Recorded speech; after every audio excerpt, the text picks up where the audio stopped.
PG welcomes you in PG point. अगर आप लोगों ने अभी तक चैनल को सब्सक्राइब नहीं किया है तो सब्सक्राइब करके बेल आइकन प्रेस कर लीजिएगा तथा हमारी Instagram ID PG point official, हमारा टेलीग्राम चैनल पीजी पॉइंट और अपने फ़ोन में प्ले स्टोर से ऐप को इंस्टॉल करना नहीं भूलिएगा। ऐप का नाम आपका क्या है? PG point. इस ऐप के अंतर्गत आपको यानी कि ये वाला जो आपको पेपर 1 दिख रहा है, इसकी पीडीएफ कोर्स अवेलेबल है। आप चाहें तो उसको ले सकते हैं, जिसके अंतर्गत चैप्टर वाइज नोट्स और चैप्टर वाइज नोट्स के साथ साथ आपको 1300 से भी ज़्यादा एमसीक्यूज क्वेश्चन की सीरीज़ देखने को मिलेगी। मुश्किल से 102 दिन के बाद, यानी कि 1 से 2 क्लासेस के बाद मैं कह सकती हूँ आपका ये पूरा पेपर कंप्लीट हो जाएगा। इन पूरे पेपर कंप्लीट हो जाने के बाद में आपकी रोज़ शाम को अब 7 बजे से, कितने बजे से? रोज़ शाम को 7 बजे से एक क्लास आएगी, जिसके अंतर्गत आपको 20 क्वेश्चन रोज़ करवाए जाएंगे। 10 दिन में 20 क्वेश्चन, ठीक, 10 मिनट में 20 क्वेश्चन आपको करवाए जाएंगे, ठीक। अब आप वो कौन से चैप्टर से रिलेटेड होंगे? तो जो आप ये पहला पेपर कंप्लीट कर रहे हो मेरे साथ में, इसी से रिलेटेड होंगे। इसके अलावा जैसे ही आपका आज ही पेपर ख़त्म हो जाता है, हम आपको करवाना शुरू कर देंगे पेपर 2। पेपर 2 जो है वो आपका इसके जस्ट बाद शुरू हो जाएगा। लेकिन उसको समझाने से पहले, उसको करवाने से पहले मैं आपको बता दूं, जो आज आप पढ़ेंगे 1986, 1968, ये सारी जो एजुकेशन पॉलिसीज़ थी, ये साथ में जो आपकी NEP 2020 है वो, ये दोनों टॉपिक्स आपके ऐसे कॉमन टॉपिक्स हैं जो आपके ना सिर्फ पेपर 1 में हैं अपितु आपके पेपर 2 में भी हैं। इसलिए हम आपसे यही चाहेंगे कि इनको एक बार में ही आप क्लियर कर लो, ताकि मुझे 2 बार 2 जगह ना पढ़ाना पड़े, है ना। तो सेम चीज़ आपको बार बार पढ़ने से बेहतर है कि आप एक बार उसको अच्छे से पढ़ लो। और उसके बाद में अगर अभी तक आप हमारे चैनल को शेयर नहीं किए हैं तो जूनियर्स तक और अपने जो आपके साथी सहपाठी हैं उन तक शेयर कर दीजिएगा कि क्लासेस आपकी इवन चल नहीं रही हैं, बल्कि एक सब्जेक्ट कंप्लीट होने पे भी आ गया है। आइए शुरू करते हैं आज की आपकी क्लास, जो आपकी रिलेटेड रहने वाली है राष्ट्रीय शिक्षा नीति 1986 से, NEP 1986 से। मैंने कहा था कि आपको 31 मई तक मैं ये पूरा कवर अप करवा दूंगी, तो मैं ये कवर अप करवा दूंगी, ठीक। अब इसकी आपको लोड लेने की आवश्यकता नहीं है, वो कैसे करवाएं ये हमारी रिस्पॉन्सिबिलिटी है। तो देखो भैया, सबसे पहली बात तो ये जानते हैं कि जो NEP 1986 आई उससे रिलेशन क्या है। सबसे पहली बात तो सन 1964 में भारतीय शिक्षा आयोग का गठन हुआ, जो अभी आपने हमारे साथ में इससे पहले पढ़ा। भारतीय शिक्षा आयोग ही तो पढ़ा आपने ऊपर, जिसको आप लोगों ने क्या कहा? कोठारी आयोग बोला था ना ऊपर। उसके ऊपर आपने क्या पढ़ा था? मुदालियर आयोग, जिसको आप माध्यमिक आयोग कहते थे। तो ये सब चीज़ें अपने माइंड में रखिएगा आप। इसने अपना प्रतिवेदन कब दिया? तो 1966 में प्रस्तुत किया। आयोग ने अपने प्रतिवेदन में भारत सरकार को पूरे देश में समान शिक्षा संरचना के लिए राष्ट्रीय शिक्षा नीति का निर्माण करने के लिए कहा था, है ना। जब इन्होंने अपनी रिपोर्ट दी थी तो इन्होंने कहा था कि NEP लाई जाए जो पूरे हर जगह पर सिमिलर तरीके से काम करे। आयोग की सिफारिशों जो थी उस पर चर्चा भी हुई थी, है ना। इसके पहले आपने कोठारी आयोग पढ़ा था ना, उसी से संबंधित बात की जा रही है यहाँ पर। और सन 1968 में भारत सरकार ने ये स्वीकार किया, समझिए बात को। तो जो ये रिपोर्ट आई उसके तहत 1968 में जो आपकी इंडियन गवर्नमेंट थी उसने ये एक्सेप्ट किया कि जो अपना इंडिया है, यहाँ की आर्थिक, सांस्कृतिक, राष्ट्रीय विकास के लिए राष्ट्रीय शिक्षा नीति यानी कि नेशनल एजुकेशन पॉलिसी का निर्माण करना बहुत आवश्यक है, अति आवश्यक है। इसलिए भारतीय शिक्षा आयोग के प्रतिवेदन के कुछ संशोधन यानी कि थोड़े से चेंजमेंट्स के बाद इसके आधार पर भारत सरकार ने 24 जुलाई 1968, डेट्स जरूर याद रखिएगा, एक क्वेश्चन आपका डेट्स से जरूर बनेगा। 24 जुलाई 1968 को स्वतंत्र भारत की पहली राष्ट्रीय शिक्षा नीति की घोषणा की तथा इस पर अमल होना प्रारंभ हो गया। मार्च 1977 में केंद्र में जनता दल की सरकार बनी। कब बनी जनता दल की सरकार? तो मार्च 1977 में केंद्र में, है ना, सेंट्रल में किसकी सरकार बनी? तो जनता दल की सरकार बनी। अब इस सरकार के बनते ही एक नई राष्ट्रीय शिक्षा नीति का निर्माण हुआ। आप समझो, अभी वो लागू भी नहीं हुई थी कि जल्दी से ही सरकार ने, जैसे केंद्र में परिवर्तन आ गया तो इसी के बनते ही नई राष्ट्रीय शिक्षा नीति का निर्माण हुआ तथा 1979 में उसे घोषित कर दिया गया, यानी कि 1979 में उसे घोषित कर दिया गया। और इसे लागू भी नहीं किया गया था कि केंद्र में दोबारा सत्ता में परिवर्तन आ गया। अब समझो कि ये लागू नहीं हो पाई, फिर से केंद्र में सत्ता में परिवर्तन आ गया, यानी कि सरकार बदल गई। कैसे मैम? हमने कहा समझिए बात को, यही समझना है कि 1981 में कांग्रेस दोबारा फिर सत्ता में आ गई। अब श्रीमती इंदिरा गांधी जी जो थी वो पुनः प्रधानमंत्री बनी। उन्होंने दोबारा से राष्ट्रीय शिक्षा नीति 1968 के अनुपालन पर जोर दिया और इसी बीच इंदिरा गांधी जी की हत्या भी कर दी गई और उनके स्थान पर कौन? अब राजीव गांधी जी को प्रधानमंत्री बनाया गया। प्रधानमंत्री बनते ही राजीव गांधी जी ने प्रत्येक क्षेत्र में सुधार किए और प्रयास करने सुधार की शुरू कर दिए। तो शिक्षा के क्षेत्र में भी सुधार करने के लिए सरकार ने तत्कालीन शिक्षा का सर्वेक्षण करवाया। अभी तक समझो कोई एनईपी लागू नहीं हो पाई और उसी समय इन्होंने क्या किया, जो उस समय की क्या थी भैया, एजुकेशन सिस्टम था, उस पर इन्होंने सर्वेक्षण करवाया, यानी कि एक सर्वे करवाया। और इस सर्वे के आधार पर जो इनको सुझाव प्राप्त हुए है ना, या जो भी इनको सजेशंस मिले आप कह सकते हैं, केंद्रीय सरकार ने इन सुझावों के आधार पर, यानी कि इन सजेशंस के बेसिस पर क्या किया, एक नई शिक्षा नीति तैयार की और इसे संसद में पेश किया। ठीक, संसद में पास होने के बाद कब भैया? मई 1986 में इसे प्रकाशित किया गया। कब? तो मई 1986 में इसे क्या किया गया? प्रकाशित किया गया तथा इसकी कार्य योजना को भी प्रकाशित किया गया। कार्य योजना का मतलब मैम, हमने कहा कार्य योजना को कहते हैं आप वर्क प्लान इंग्लिश में। वर्क प्लान का मतलब पता है क्या होता है? जैसे आप अपने लेसन प्लान बनाते हो वैसे इसको सोच सकते हो। जैसे किसी भी बच्चे को पढ़ाने से पहले या किसी भी क्लास में आप पढ़ाने से पहले उसका लेसन प्लान बनाते हो ना बच्चे का, कि कब उसको कितने समय में उसके कितने चैप्टर्स कंप्लीट कर देना, कब टेस्ट ले लेना है और उसको बच्चे से हम उस तरीके से कैसे क्वेश्चन करें और कब उसको क्या मिले, अच्छे मार्क्स से वो बच्चा अच्छा तरीके से सीख जाए। ये आपका लेसन प्लान का एम होता है। सेम उसी तरीके से कार्य योजना यानी कि वर्क प्लान होता है। जैसे एनईपी लागू हुई, लागू तो आपने सब कर दिया, ऑन ग्राउंड कोई काम ही नहीं हो रहा है, यानी कि ज़मीनी स्तर से कोई काम ही नहीं हो रहा है, सिर्फ ऑन पेपर है कि ये होना चाहिए, वो होना चाहिए, चरित्र होना चाहिए, लेकिन हो कुछ नहीं रहा, केवल सब पे ऑन पेपर ही है। तो वो चीज़ें ना हो, हमने क्या कहा, तो वो चीज़ें ना हो, इस वजह से कार्य योजना यानी कि वर्क प्लान तैयार किया गया कि इस जो ये राष्ट्रीय शिक्षा नीति हम देने जा रहे हैं इसको कैसे कैसे आगे चल करके कार्य करना है। ठीक, आई बात समझ। भारत की राष्ट्रीय शिक्षा नीति 19, अब समझो, भारत की राष्ट्रीय शिक्षा नीति 1986वीं पहली नीति है जिसमें नीति के साथ साथ उसका पूरा कार्य योजना भी प्रस्तुत किया गया। प्रश्न पूछा जा सकता है, भारत की राष्ट्रीय शिक्षा नीति इनमें से ऐसी कौन सी है जिसमें नीति के साथ साथ उसको पूरे कार्य करने की योजना भी प्रस्तुत की गई है। और पहली जरूर लगा उसमें ना कि पहली पूछी हो, तो तब आप क्या टिक करके आएंगे, 1986 टिक करके आइएगा। ठीक, अब राष्ट्रीय शिक्षा नीति के जो दस्तावेज थे ये क्या थे, 12 भागों में विभाजित थे। अब ये हम आपको 12 के 12 भाग बताएंगे कि क्या थे, तो थोड़ा सा गहन अध्ययन ज़रूरी है। क्यों बार बार मैं इस बात को कह रही हूँ, क्योंकि ये आपका पेपर 1 पेपर 2 दोनों के लिए मोस्ट इम्पॉर्टेंट है। और अगर सिमिलर टॉपिक है तो मैं आपको बता दूँ, मैं उसको दोबारा नहीं पढ़ाऊँगी, मैं यही वीडियो आपको फिर से कह दूँगी कि देख लो। ठीक है, मैं वो चैप्टर पेपर 2 जब पढ़ाऊँगी तो स्किप करते चलूँगी, क्योंकि आपका पेपर 1 और पेपर 2 कोरिलेटेड है। Are you getting my point what I am trying to say? ठीक है, तो 12 भागों को आपको पढ़ना है। सबसे पहली बात तो प्रस्तावना। प्रस्तावना के अंतर्गत क्या कहा गया, तो देखो इसमें कहा गया कि राष्ट्र में आर्थिक एवं तकनीकी विकास के लिए उपलब्ध संसाधनों को से अधिक लाभ सभी वर्ग तक पहुंचाने के लिए प्रयास किए जाने चाहिए। यानी कि ऐसा नहीं है कि सिर्फ एक ही वर्ग तक, एक ही कैटेगरी तक सब चीज़ें पहुंचे, सभी तक उनका लाभ मिलना चाहिए। इन्होंने कहा भारतीय शिक्षा आज ऐसी जगह आकर खड़ी है जहां पर देश की परिस्थितियों में परिवर्तन हुआ है। देश की जनसंख्या तेजी से बढ़ रही है, जिससे लोकतंत्र के लक्ष्यों को प्राप्त करने में समस्या आ रही है। भाई एक बात बताओ, आपको पहले कहा जाए आप 10 लोगों के लिए खाना तैयार करो, फिर आपसे पता चले कि अरे अचानक से 25 लोग हो गए, फिर आप पता चले 15 लोगों का भी नहीं बना पाए, 10 लोग और आ गए, है ना, पता चले आप 25 ही लोगों का अब तक बना पाए थे, फिर से 10 लोग आ गए, तो आप कैसे मैनेज कर पाओगे? वही चीज़ें थी। लोकतंत्र क्या कर रहा था कि अपने लक्ष्यों को प्राप्त नहीं कर पा रहा था। क्यों? क्योंकि जनसंख्या में तेज़ी से बढ़ोतरी हो रही थी। इसके अलावा भविष्य में भी अनेक समस्याओं का सामना करना होगा। नई चुनौतियों के तथा सामाजिक आवश्यकताओं के ने सरकार के लिए ज़रूरी कर दिया है कि वो एक नई शिक्षा नीति तैयार करे और उसे क्रियान्वित करे। खंड 2 जो था आपका, है ना, खंड 2 में कहा गया कि शिक्षा का सार क्या है, इससे संबंधित इशेंस ऑफ एजुकेशन से संबंधित यहाँ पर बातें बताई गई। आखिर शिक्षा का क्या सार है, what is the summary of the education.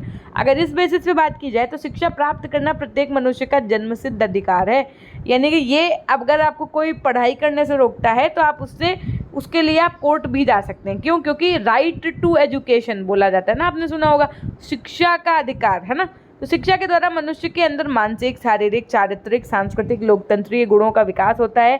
शिक्षा मनुष्य में स्वतंत्र सोच, यानी कि एक आपकी ऐसी मेंटालिटी, ऐसी आपके थिंकिंग थॉट प्रोसेस जो एकदम क्या हो, फ्री हो, और चिंतन का विकास करती है। शिक्षा के द्वारा प्रजातंत्रीय लक्ष्य के अंतर्गत आपके कौन कौन से आ जाएंगे, तो याद रखिएगा, इसके अंतर्गत आपका समानता, स्वतंत्रता, भ्रातृत्व, साथ में धर्मनिरपेक्षता, समाजवाद और न्याय की प्राप्ति कर सकते हैं। यह आर्थिक विकास करने में सहायक है। शिक्षा के द्वारा वर्तमान और भविष्य का निर्माण कर सकते हैं। इसलिए शिक्षा वास्तव में क्या है, एक उत्तम साधन है। खंड 3 जो था वो आपका राष्ट्रीय प्रणाली पर आधारित था। राष्ट्रीय प्रणाली की अगर मैं बात करूं तो शिक्षा राष्ट्रीय महत्व का विषय है। किसका विषय है शिक्षा? तो राष्ट्रीय महत्व का विषय है। इसलिए शिक्षा के द्वार सभी के लिए क्या है, जाति, धर्म व लिंग के भेदभाव के बिना समान रूप से खुले। शिक्षा की राष्ट्रीय प्रणाली से तात्पर्य एक समान शिक्षा संरचना से है संपूर्ण देश में। क्या, अब यही आपको ध्यान देना है, 1986 में क्या कहा गया और नीति 2020 में क्या बदलाव हुए। तो 86 के अनुसार पूरे देश में 10+2+3 की संरचना, ये जो शिक्षा संरचना थी, इसको स्वीकार किया गया। इसमें जो फर्स्ट 10 ईयर्स थे, यानी कि प्रथम जो 10 वर्ष थे, वो शिक्षा में 5 वर्षीय प्राथमिक शिक्षा, 3 वर्षीय उच्च प्राथमिक शिक्षा और 2 वर्षीय हाई स्कूल शिक्षा की व्यवस्था की गई थी। यानी कि 1 to पहले 5, ठीक, उसके बाद में 5 to 8, ठीक, उसके बाद में वही 6 to 8 और उसके बाद में 9th एंड 10th। इस तरीके से इसको पहले 10 साल डिवाइड कर दिया। उसकी जो आप लोगों ने पढ़ा है बस वही आप ऐसे समझ जाओ, है ना। उसके बाद 2 वर्षीय हाई स्कूल शिक्षा की व्यवस्था की, +2। अब 10 के बाद में क्या, +2 का मतलब होता था 11th और 12th, ठीक, 10+2 हो गया।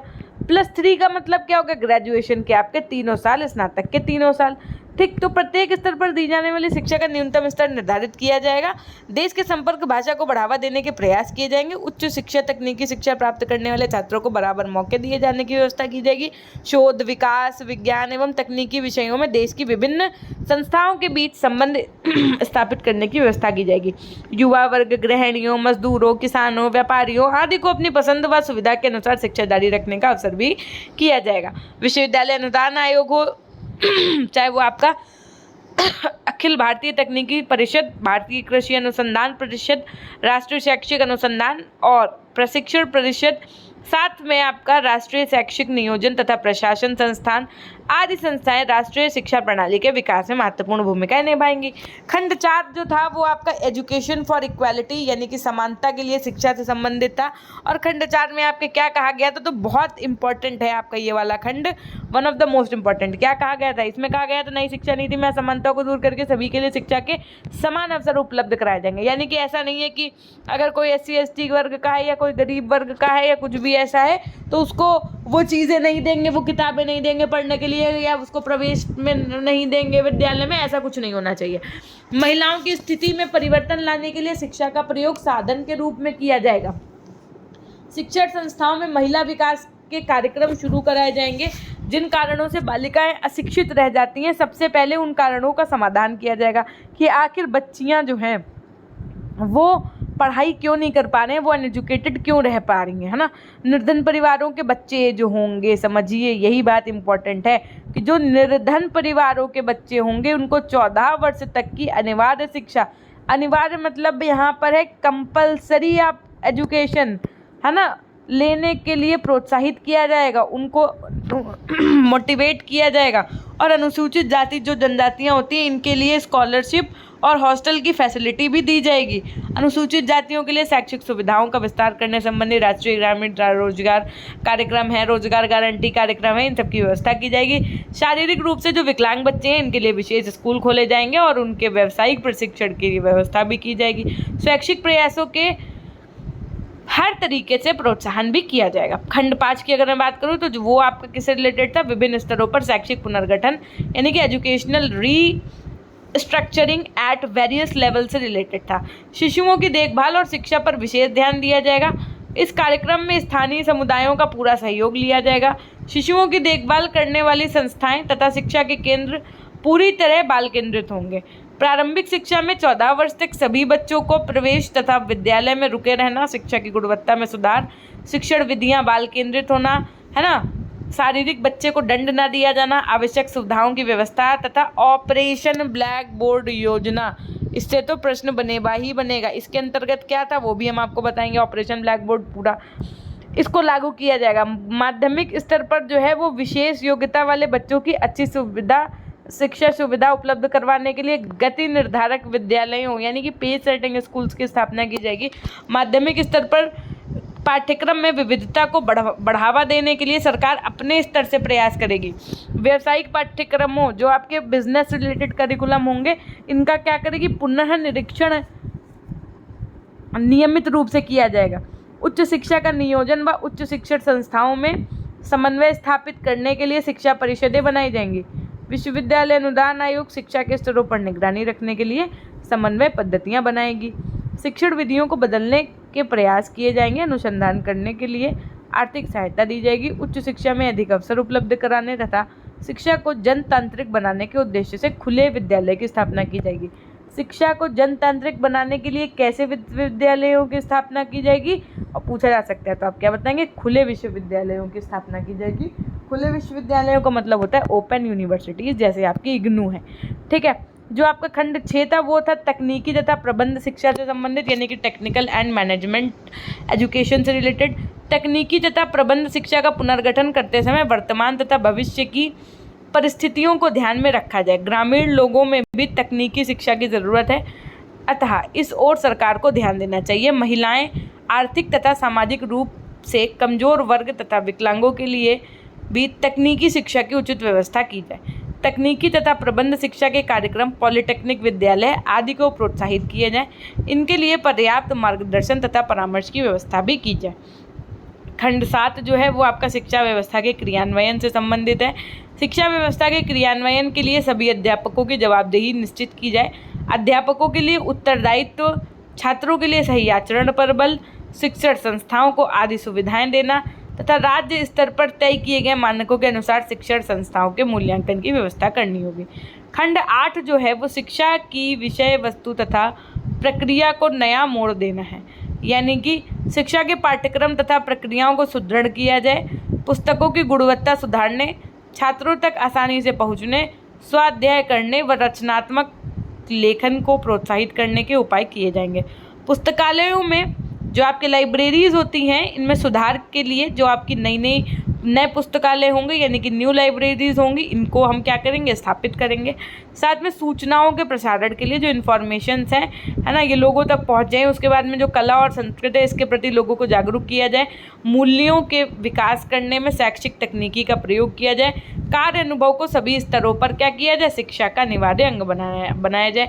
वातावरण के प्रति जागरूकता बढ़ाए जाने की आवश्यकता है, यानी कि आज भी आप देख रहे हैं एनवायरनमेंट को लेकर के कितने ज़्यादा चेंजेस है ना हो रहे हैं, ग्लोबल वार्मिंग हो चाहे वो आपका और भी अन्य ऐसी समस्याएं हैं जो उत्पन्न हो रही हैं। तो क्या करना है आपको, वातावरण के प्रति जागरूकता बढ़ाने के लिए आवश्यकता है, अतः इसके लिए विद्यालयों में उचित व्यवस्था करने के लिए कहा जाएगा।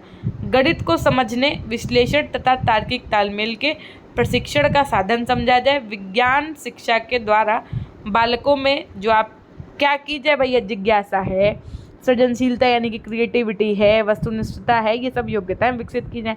शारीरिक शिक्षा, खेल कूद शिक्षा के अधिगम, ये क्या है, ये आपके लर्निंग के एक one of the most important part हैं। क्या भैया, बच्चों को खेलना, शारीरिक शिक्षा देना, इनको भी मूल्यांकन में शामिल किया जाए। यानी कि जब भी बच्चे का इवैल्यूएशन किया जाए तो उसमें आप खेलकूद शारीरिक शिक्षा को भी शामिल करिए। अब आप देखिए पीएड कितना इंपॉर्टेंट हो गया है।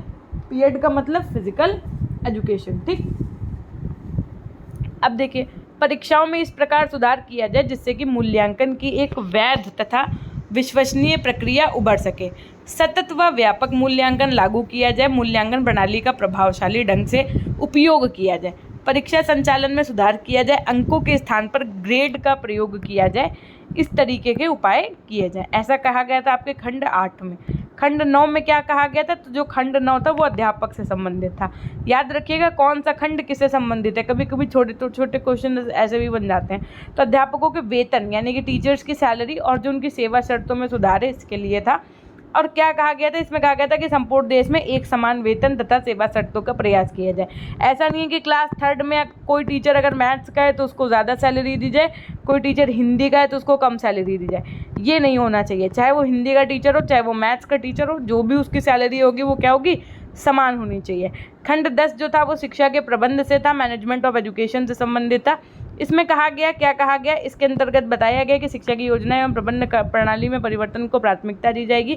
दीर्घकालीन योजना बनाने, विकेंद्रीकरण व शिक्षण संस्थाओं में स्वतंत्रता की भावना को, विकास योजना व प्रबंध में महिलाओं की भागीदारी, उद्देश्यों व मानकों के संबंध में उत्तरदायित्व इस परिवर्तन का क्या है, मुख्य बिंदु होगा। राष्ट्रीय स्तर पर भारतीय शिक्षा सेवा, राज्य स्तर पर जो है प्रांतीय शिक्षा सेवा और जिला स्तर पर जिला शिक्षा परिषद का गठन किया जाए, जो शिक्षा के प्रबंध के लिए यानी कि एजुकेशनल मैनेजमेंट के लिए क्या और रिस्पॉन्सिबल हो। खंड जो आपका 11 था ये संसाधन और समीक्षा से संबंधित था। राष्ट्रीय शिक्षा नीति 1986 को लागू करने तथा उसके क्रियान्वयन के लिए एक बहुत बड़ी धनराशि की आवश्यकता होगी, है ना। प्रत्येक प्रस्तावित कार्य के लिए अनुमानित धनराशि की व्यवस्था दान, उपहार, शुल्क आदि से की जाएगी। 8वीं पंचवर्षीय योजना से शिक्षा में राष्ट्रीय आय का 6% से अधिक निवेश किया जाएगा। भैया किसमें, शिक्षा के विषय में। तो प्रत्येक 5 वर्ष के बाद में शिक्षा नीति की समीक्षा भी की जाएगी। समीक्षा का मतलब ये है कि ये जांच करना कि जो हम जिस बेसिस पे बच्चे को पढ़ा रहे हैं, सब करवा रहे हैं, तो वो सही है या नहीं है, ठीक है, वो काम कर रही है या नहीं कर रही है। जो आपका खंड 12 था वो भविष्य से संबंधित था। इसमें यह विश्वास किया गया था कि भविष्य में हम 100% साक्षरता का लक्ष्य प्राप्त कर लेंगे तथा हमारे देश में उच्च शिक्षा प्राप्ति व्यक्ति श्रेष्ठतम व्यक्तियों में सम्मिलित होगा। क्या मैम ऐसा पॉसिबल हुआ? हमने कहा जी नहीं। हमने कहा आज भी हम लोगों का जो 100% साक्षरता का लक्ष्य है वो प्राप्त नहीं हो पाया है। आप इसको पढ़ते चले जा रहे हैं शुरू से लेकर के, और आज आप 2023 में खड़े हैं। अब 1986 थे दस्तावेज था ये जो आप ऊपर खंड 12 तक पूरा पढ़ के आए हो। इसकी कार्य योजना क्या थी, वर्क प्लान था क्या, कि मतलब इसको कैसे काम किया जाएगा इस पे। तो मई 1986 में राष्ट्रीय शिक्षा नीति की घोषणा की गई और नवंबर 1986 में इसकी कार्य योजना यानी कि वर्क प्लान नामक दस्तावेज भी प्रकाशित किया गया, अर्थात कि इसको कैसे काम करवाया जाएगा इसमें। तो ये कार्य योजना किसके कितने खंडों में विभाजित था, तो 24 खंडों में आपका विभाजित था। 12 तो उसमें थे आपकी किसमें, इस की नीति में, लेकिन जो ये आपका 24 खंड में विभाजित था ये मोस्ट इम्पॉर्टेंट है। क्या है ये? मोस्ट इम्पॉर्टेंट है। क्या मैम 24 खंड पढ़ाएंगे? हमने कहा बिल्कुल पढ़ाएंगे 24 खंड। क्यों पढ़ाएंगे? क्योंकि जो NEP 1986 नेशनल एजुकेशन पॉलिसी 1986 थी, ये कार्य कैसे करेगी इसको 24 खंडों में विभाजित किया गया ना।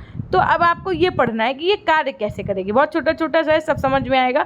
देखो खंड 1 जो था वो पूरे बाल्यावस्था एवं शिक्षा। देखो 110% यहाँ से आपका एक क्वेश्चन बनेगा, तो इन 24 खंडों को एक एक करके बहुत अच्छे से समझिएगा। ये हमारी आपसे एक रिक्वेस्ट समझ लीजिए है ना। सेशन समझ में आ रहा है, चीज़ें अच्छी लगेंगी अभी आपको तो देखिएगा, तो लाइक ज़रूर करिएगा। आप लोगों के comments is just like a motivation for me, and really ये समय मेरा ऐसा चल रहा है कि हमें मोटिवेशन की थोड़ी सी नीड भी है।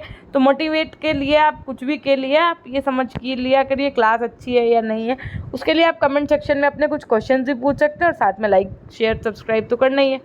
अब देखो खंड 1 जो था वो आपका पूरे बाल्यावस्था एवं शिक्षा से संबंधित था, यानी कि इसमें बालक के जन्म से लेकर के 6 वर्ष तक की आयु के लिए उसके स्वास्थ्य की देखभाल तथा पूर्व प्राथमिक शिक्षा के प्रसार हेतु पूर्व बाल्यावस्था में स्वास्थ्य एवं पोषण जोड़ने तथा इस संबंध में आवश्यक संसाधनों की व्यवस्था के लिए अलग से धनराशि की व्यवस्था करने के लिए संकल्प लिया गया।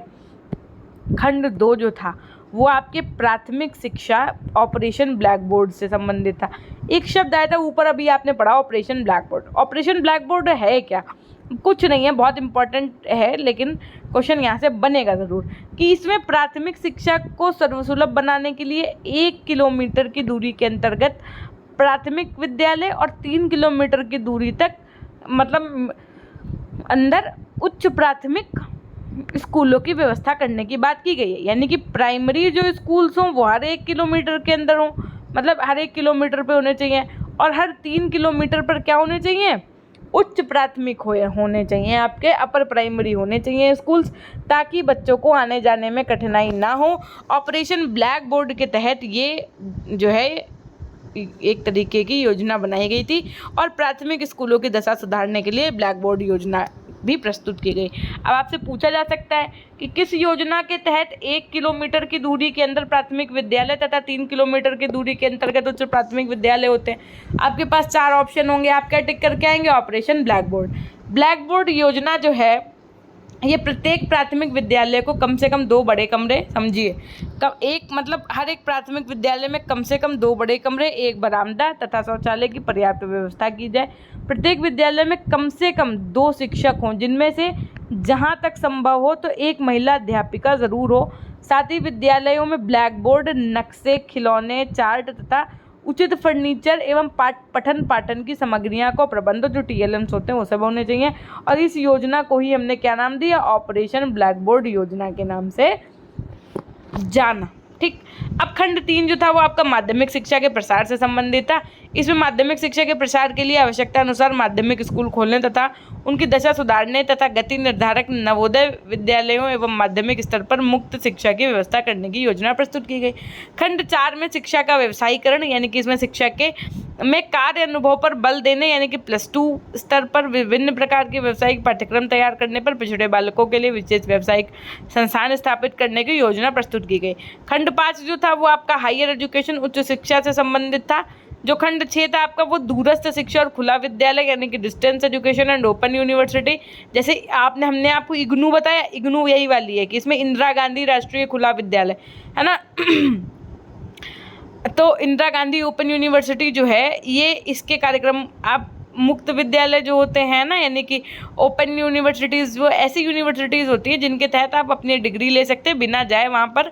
बस आपको एग्जाम देने जाना होगा, आपको अपने सारे मॉडल्स पेपर सब तैयार करने होंगे, सारे आपको प्रैक्टिकल फाइल्स वाइवा देने जाना होगा। ऐसी शिक्षा को आप डिस्टेंस या ओपन यूनिवर्सिटी से कहते हैं, हमने किया। ठीक है, 7 उसके बाद में खंड 7 जो है वो ग्रामीण संस्थान और विश्वविद्यालय से संबंधित है। इसमें केंद्रीय ग्रामीण संस्थान परिषद, यानी कि CC, यानी कि central council of rural institution CCRI का गठन करने, ग्रामीण संस्थानों एवं विश्वविद्यालयों का पुनर्गठन करने और कुछ संस्थानों को स्वायत्तता, यानी कि उनकी क्या मान्यता प्रदान करने की रूपरेखा प्रस्तुत की गई है। खंड 8 जो है वो प्रबंध और तकनीकी शिक्षा से, यानी कि मैनेजमेंट एंड टेक्निकल एजुकेशन से रिलेटेड है। इसमें अखिल भारतीय तकनीकी शिक्षा परिषद एवं राज्यों की तकनीकी शिक्षा बोर्डों को मजबूत करने तथा कुछ तकनीकी शिक्षा संस्थानों एवं प्रबंध शिक्षा संस्थानों को स्वायत्तता प्रदान करने और इस क्षेत्र में सतत शिक्षा की व्यवस्था की योजना प्रस्तुत की गई। खंड 9 जो था वो आपका प्रणाली के क्रियान्वयन से संबंधित था। इसमें शिक्षण संस्थाओं के प्रशासन, शिक्षकों के लिए शैक्षिक योग्यता निर्धारित करने, शिक्षक तथा छात्रों की कार्यप्रणाली में सुधार करने और शिक्षण संस्थाओं के मूल्यांकन के संबंध में रूपरेखा प्रस्तुत की गई। खंड जो 10 था उसमें रोजगार की उपलब्धता, यानी कि इसमें राष्ट्रीय प्रतिष्ठित सेवा शुरू करना निश्चित किया गया और एक क्षेत्र विशेष के रोजगार प्राप्त करने के लिए क्षेत्र विशेष के राष्ट्रीय परीक्षण में पास होना होगा, जैसे कंपटीशन एग्जाम्स देते हो वही की बात है। खंड 11 जो था वो आपका शोध और विकास से संबंधित था। उसके बाद में खंड 12 जो था वो आपका स्त्री शिक्षाओं से संबंधित था, क्योंकि स्त्री शिक्षा पहले के ज़माने में तब उस समय बहुत बेकार हुआ करती थी, है ना। मतलब ये था कि बच्चे बालिकाएं आगे चल के, बच्चियाँ आगे चल के पढ़ें तो उनको स्कॉलरशिप दो, है ना, उनको अच्छी सी फैकल्टीज़, सारी फैसिलिटीज़ उनको प्रोवाइड करो। जो आपका खंड 13 था, सेक्शन 13 था, उसमें अनुसूचित जाति, जनजाति और पिछड़े वर्ग के बच्चों की शिक्षा के विषय में बातें कही गई थी कि इन बच्चों को अच्छे से अच्छे आप हॉस्टल्स प्रोवाइड करिए और स्कॉलरशिप्स प्रोवाइड करिए, है ना, और टीचर्स की नियुक्ति करिए। खंड 14 जो था वो अल्पसंख्यकों की शिक्षा व्यवस्था से संबंधित था कि इसमें अल्पसंख्यकों के क्षेत्र में स्कूल तथा पॉलिटेक्निक महाविद्यालय खोलने, शिक्षकों को प्रशिक्षित करने तथा अल्पसंख्यक वर्गों की बच्चियों की शिक्षा व्यवस्था संबंधी योजना प्रस्तुत की गई। खंड 15 जो था वो विकलांगों की शिक्षा से संबंधित था। 16 प्रौढ़ शिक्षा से संबंधित था।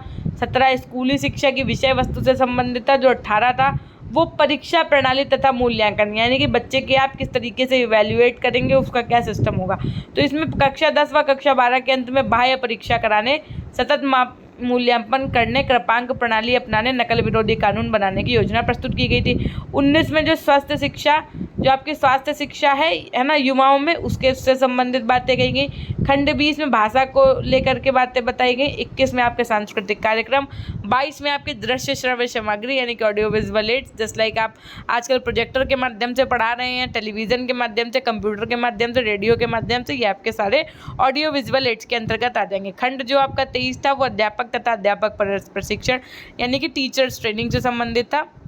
इसमें कहा गया कि अध्यापक में सुधार के लिए प्रत्येक जिले में यानी कि हर एक स्टेट में जिला एवं प्रशिक्षण परिषद स्थापित करने, कुछ अच्छे कॉलेज शिक्षा कॉलेजों और बहुत अच्छे कॉलेजों में उच्च अध्ययन शिक्षा संस्थानों में सम्मिलित करने के साथ राष्ट्रीय शिक्षक शिक्षा परिषद को स्वायत्तता देने की बात कही गई। खंड 24 की जो था वो था आपका शिक्षा की व्यवस्था यानी कि अरेंजमेंट ऑफ एजुकेशन से रिलेटेड। इसमें मानव संसाधन मंत्रालय को सुदृढ़ करने, प्रशासन का विकेंद्रीकरण करने तथा शिक्षा का प्रबंध करने के लिए भारतीय शिक्षा सेवा शुरू करने और जिला शिक्षा परिषदों का गठन करने की योजना प्रस्तुत की गई। अब जो राष्ट्रीय शिक्षा नीति थी इसके मूल तत्व क्या थे?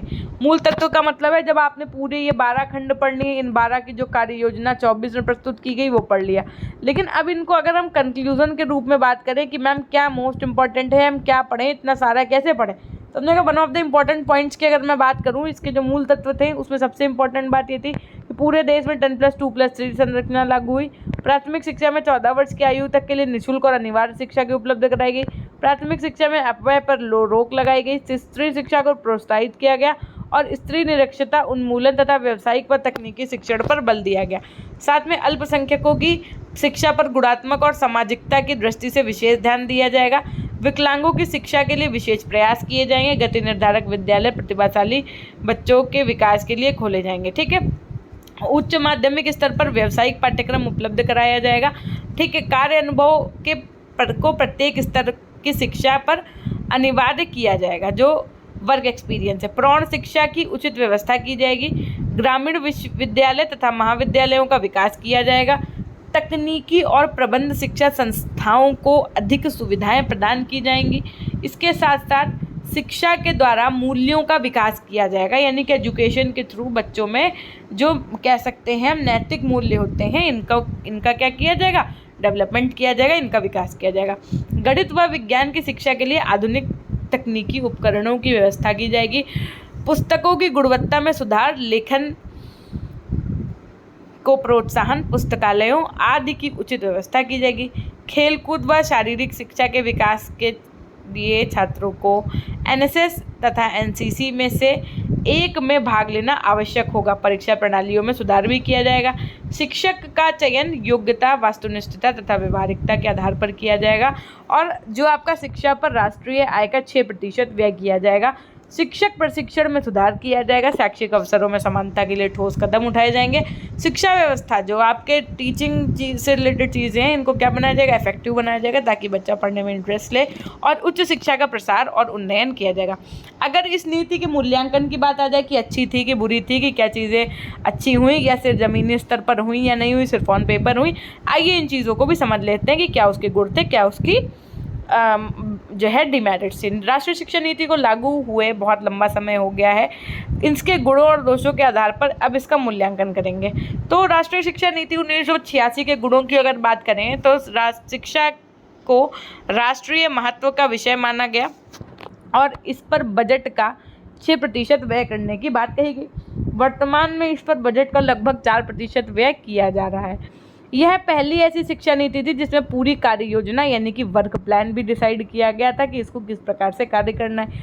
इस नीति में घोषित शिक्षा संरचना जो थी वो 10+2+3 थी। एनईपी 2020 में थोड़ी सी अलग है, वो हम आपको आगे पढ़ाएंगे। प्राथमिक शिक्षा में आप लोगों ने जो अपनी पढ़ाई की वो 10+2+3 के ही अकॉर्डिंग की है। भाई 10th किया, फिर 12th किया, फिर आपने 3 साल का ग्रेजुएशन किया। अब जो है वो थोड़ी सी चेंज हो गई है। अभी हम जब आपको एनईपी 2020 पढ़ाएंगे तो वो भी पढ़ा देंगे।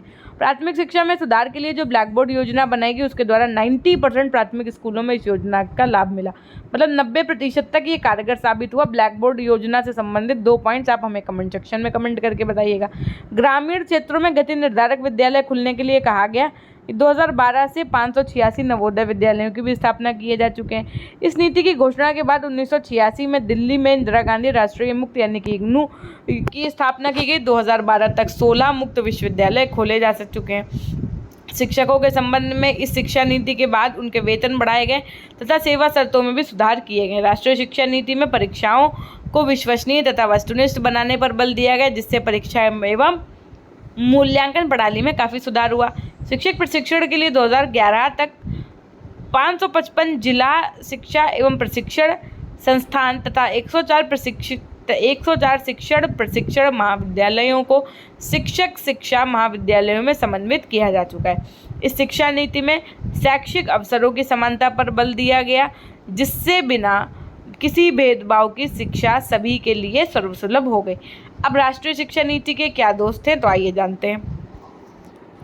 देखिए, ये जो आप हमारे साथ में पेपर 1 पढ़ रहे हैं, इसमें 1300 से भी ज़्यादा क्वेश्चन अगर आप चाहते हैं पढ़ने के लिए, और साथ में उसके साथ में हर एक चैप्टर के 1 लीनियर फॉर्मेट में जो नोट्स हमने हर एक चैप्टर के आपको प्रोवाइड कर रखे हैं, ये अगर आप पढ़ना चाहते हैं। अब क्योंकि आपकी यूट्यूब की क्लासेस हो जाएंगी, तो इन 1300 क्वेश्चंस की प्रैक्टिस करना बहुत ज़रूरी है। बाहर से आपको कोई MCQs या कुछ भी ऐसा खरीदने की आवश्यकता नहीं, वो सब इसमें आपको अवेलेबल है।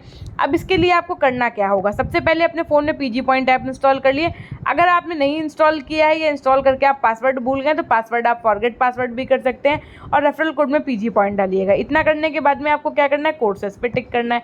पेपर 1 जो है वो आपका कोर्सेज में पड़ा है, ई-नोट्स के सेक्शन पे टिक करोगे तो आपको पेपर 3 के MCQs मिल जाएंगे, है ना। 31 मई लास्ट डेट है, आपको जिसको लेना हो ले लो, क्योंकि 1 जून से प्राइस में इंक्रीमेंट होना है। कोर्सेज में जैसे ही आप आएंगे, आपको यहाँ पर पेड कोर्सेज दिखेंगे, सी ऑल का ऑप्शन दिख जाएगा। सी ऑल का ऑप्शन मिलेगा, आप नीचे की तरफ आइएगा, स्क्रॉल करिएगा उसको, जैसे रील स्क्रॉल करते हैं एकदम वैसे ही। जैसे ही आप स्क्रॉल करेंगे, आपको भारत में शिक्षा प्रणाली का विकास, जैसे ही आप इस पर क्लिक करेंगे, वहीं से बाय हो जाएगा आपका, और वहीं से आप अपना चीज़ें पढ़ने के लिए एलिजिबल हो जाएंगे। इसमें आपको 1300 से ज़्यादा MCQs, या 1100 की गलत लिख गया, 1300 से ज़्यादा है, और साथ में इतने ज़्यादा MCQs अपने आप में एक बहुत बड़ी बात होती है, और उसके साथ में नोट्स वगैरह सब कुछ गिवन है, तो आप ले सकते हैं। ई-नोट्स के सेक्शन में आपको पेपर 3 का नोट्स मिल जाएगा, और पेपर 2 का नोट्स जो है वो आपको भी कोर्सेज में ही मिलेगा, ठीक। पेपर 3 जो है वो आपको ई-नोट्स में मिलेगा। इस तरीके से आप इसको पूरा परचेज कर सकते हैं। इसमें आपको दोनों PDF वगैरह मिल जाएंगी, ठीक है। अब देखिए, राष्ट्रीय शिक्षा नीति 1986 के दोष के विषय में अगर मैं बात करूँ, डिमेरिट्स क्या थी इस NEP 1986 की, तो देखिए, शिक्षा की व्यवस्था के लिए व्यक्तिगत प्रयासों के प्रोत्साहन की बात कही गई है। साथ में प्रवेश के समय शिक्षण संस्थाओं में एक बड़ी धनराशि लेने का शोषण कहा जाएगा या सहयोग। स्वावित्त पोषित संस्थाओं को प्रोत्साहन दिया गया, मतलब जो जैसे प्राइवेट स्कूल्स हैं, इनको अगर प्रोत्साहन दिया जाएगा तो इससे जो हायर एजुकेशन थी वो क्या होगी, बहुत ज़्यादा महंगी होगी। ऑपरेशन जो ब्लैक बोर्ड योजना थी, इसके अंतर्गत प्राथमिक स्कूलों के जो भवन बनाए गए वो बहुत ही निम्न स्तरीय थे। जो फर्नीचर एवं अन्य शिक्षण सामग्री की व्यवस्था की गई वो भी बहुत निम्न किस्म की थी, मतलब बहुत ही ज़्यादा एक तरीके से जैसे आप कहते हैं ना एकदम 3rd क्लास, एकदम वैसी थी। नवोदय विद्यालय की स्थापना करने के पीछे योग्य बच्चों को विकास के अवसर प्रदान करना था, परंतु ऐसा नहीं हो सका। जिनके लिए ये विद्यालय स्थापित किए गए वो इसका लाभ ही नहीं ले पा रहे हैं। शिक्षा के +2 स्तर पर जो व्यावसायिक पाठ्यक्रम शुरू किए गए थे, उनमें संशोधन तथा योग्य अध्यापकों की कमी महसूस की गई, और इस शिक्षा नीति में आंतरिक मूल्यांकन पर बल दिया गया, जिसके कारण छात्रों का शोषण को बढ़ावा मिला। इस प्रकार से हम कह सकते हैं, क्या कह सकते हैं कि राष्ट्रीय शिक्षा नीति 1986 देश की पहली ऐसी नीति थी जिसके साथ साथ उसको क्रियान्वित करने के लिए आवश्यक वित्त व्यवस्था की घोषणा की गई। इसने अपने द्वारा दिए गए सुझावों पर अमल भी किया है तथा उस संबंध में जितना हो सकता था उतनी सहायता भी की है। ये बात अलग है कि इस शिक्षा नीति के जितने सकारात्मक परिणाम होने चाहिए थे उतने नहीं मिले, यानी कि जितना एक्सपेक्टेशंस थी ठीक उतना काम नहीं हुआ। ये अत्यंत दुख की बात है कि इस समय जो आपका 2023 चल रहा है, इसमें भी देश की नई राष्ट्रीय शिक्षा नीति के निर्माण की प्रक्रिया चल रही है, और नई शिक्षा नीति के निर्माण कर्ताओं के पूर्व अनुभवों का लाभ उठाना चाहिए। बिना गंभीरता से विचार किए जल्दबाजी में नई शिक्षा नीति की घोषणा नहीं करनी चाहिए। शिक्षा नीति ऐसी होनी चाहिए जिससे कि देश को इस शिक्षा नीति का पूरा लाभ मिल सके और हमारी शैक्षिक व्यवस्थाओं में क्या हो सके, सुधार हो सके। राष्ट्रीय शिक्षा नीति जो 1986 है, इसका क्या प्रभाव पड़ा, क्या इसका इम्पैक्ट पड़ा। सबसे पहली बात तो केंद्र और प्रांतीय सरकारों ने शिक्षा पर खर्च करने वाले बजट में वृद्धि कर दी है ना, और जो आपका प्राथमिक शिक्षा का प्रसार था, प्राइमरी एजुकेशन का, वो अच्छे से हो रहा था तेज़ी से। ऑपरेशन ब्लैक बोर्ड जो था, इसके तहत हम लोगों ने 90% जो आपके प्राथमिक स्कूल थे इनकी दशा में सुधार भी किया था। 10+2+3 की संरचना लागू हो गई थी। साथ में बच्चों की देखभाल के लिए आपकी 13.5 लाख आंगनबाड़ियाँ और बालवाड़ियाँ स्थापित की जा चुकी थी। इनसे लगभग 3.5 करोड़ बच्चे लाभान्वित हो रहे हैं। माध्यमिक शिक्षा का प्रसार हुआ। गति निर्धारक नवोदय विद्यालयों के रूप में लगभग 586 विद्यालय खुल चुके हैं। राष्ट्रीय मुक्त विद्यालय शिक्षा संस्थान में 6 लाख से अधिक छात्र छात्राएं पंजीकृत यानी कि रजिस्टर्ड हैं। सभी प्रांतों में +2 पर व्यावसायिक पाठ्यक्रमों की व्यवस्था की जा चुकी है। शिक्षक शिक्षा की दिशा में सुधार हुआ है, यानी कि जो टीचर्स एजुकेशन थी इसमें भी सुधार हुआ है। 1993 में राष्ट्रीय शिक्षक शिक्षा परिषद को संवैधानिक दर्जा भी दिया गया। 1995 में एक एक्ट के अनुसार उसका गठन किया गया। शुरुआत में तो इसने शिक्षक शिक्षा विद्यालयों में महाविद्यालयों की दशा में सुधार किया, परंतु अब ये भ्रष्टाचार का शिकार हो गई है। 2011 तक 555 जिला शिक्षा एवं प्रशिक्षण संस्थान स्थापित किए जा चुके थे, जिनमें शिक्षण प्रदान करने के लिए महत्वपूर्ण भूमिका निभा रहे हैं। लेकिन अब क्या है, अब तो देखो भैया रुपीस डिग्री खरीदी जा रही है ना। शिक्षक प्रशिक्षण महाविद्यालयों को शिक्षक शिक्षा महाविद्यालयों को समुन्नत किया जा चुका है और बहुत अच्छे नागरिक, बहुत अच्छे शिक्षक शिक्षा महाविद्यालयों को उच्च अध्यापन शिक्षा संस्थानों में ट्रेन करने के लिए कहा गया। प्रौढ़ शिक्षा और जो सतत शिक्षा कार्यक्रम था इसके लिए आवश्यक धनराशि भी उपलब्ध कराई गई, जिससे भी इसका इतना विकास नहीं हुआ। स्त्री शिक्षा अनुसूचित जनजातियों के लिए भी काम किया गया, विकलांग बच्चों के लिए भी काम किया गया। लेकिन अब जो राष्ट्रीय शिक्षा नीति 1968 आई और जो 1986 आई, इनमें क्या अंतर था ये पढ़ लो, बस यही से सेशन एंड करेंगे। यही से सब समझ जाओगे। 1968 की जो शैक्षिक नीतियाँ थी वो राज्य के लिए मार्गदर्शन की एक विस्तृत रूपरेखा थी, जिससे वह शिक्षा के ढांचे में सुधार कर सकें। अब जो 1986 वाली राष्ट्रीय शिक्षा नीति, इसमें भारत की चुनौतियों और सामाजिक आवश्यकताओं के आधार पर लोकतांत्रिक आधार पर राष्ट्रीय शिक्षा नीति 1986 की व्यू रचना पर चर्चा की गई, जिससे राष्ट्रीय में शिक्षा के एक समान ढांचे को निर्मित किया जा सके। 1968 में शिक्षा का विषय राज्यों के अंतर्गत था। 1986 में शिक्षा पर 42वें संशोधन के अनुरूप केंद्र राज्य सहभागिता पर बल दिया गया। इस प्रणाली के अनुसार, यानी कि 1968 वाली जो है, इसके अनुसार विद्यालय पाठ्यक्रम में विज्ञान व गणित को अनिवार्य विषय बनाया जाए और कार्य अनुभव को महत्वपूर्ण स्थान दिया जाए। लेकिन 86वीं में क्या कहा गया, जो 1986 वाली थी, इसकी शिक्षा नीति में हमारे सांस्कृतिक धरोहर को सहेजते हुए संवैधानिक मूल्यों के आधार पर विज्ञान व प्रौद्योगिकी की उन्नति करते हुए 21वीं सदी के लिए समाज को तैयार करने में शिक्षा की अहम भूमिका बताई गई है। राष्ट्रीय शिक्षा नीति जो 1968 थी, इसके दस्तावेजों भागों में विभाजित नहीं है, लेकिन राष्ट्रीय शिक्षा नीति जो 1986 थी, इसके दस्तावेज 12 भागों में विभाजित हैं, है ना। ये 12 भाग हमने आपको पढ़ा दिया और 24 इसको भाग में जो इसकी कार्य योजना है वो कितने भाग में विभाजित थी, 24। ठीक, जो आपकी 1968 वाली राष्ट्रीय शिक्षा नीति, इसमें शारीरिक और मानसिक रूप से विकलांग बच्चों को शिक्षा के अवसर बढ़ाने की बात कही गई और वहीं इसमें समानता के लिए शिक्षा की बात कही गई। इसमें वंचित लोगों और विशेष आवश्यकता वाले व्यक्तियों की शिक्षा की बात कही गई। ठीक, अब जो आपको यहाँ से आपने क्या पढ़ लिया, डिफरेंस भी पढ़ लिया।